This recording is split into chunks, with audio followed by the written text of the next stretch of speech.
O mankind, indeed we have created you from a male and a female and made you peoples and tribes that you may know one another. This verse emphasizes the equality of all people, regardless of their race, religion, or gender. Indeed, the most noble of you in the sight of Allah is the most righteous of you. And do not kill the soul which Allah has forbidden to be killed, except by legal right. And do not approach unlawful sexual intercourse.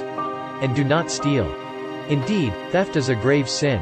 Quran 17:33. And give to the orphans their property. And whoever kills a soul unless for a soul or for corruption, done in the land it is as if he had slain mankind entirely. And whoever saves one it is as if he had saved mankind entirely. Quran 5:32. This verse teaches us the importance of protecting human life. And do not let the hatred of a people prevent you from being just.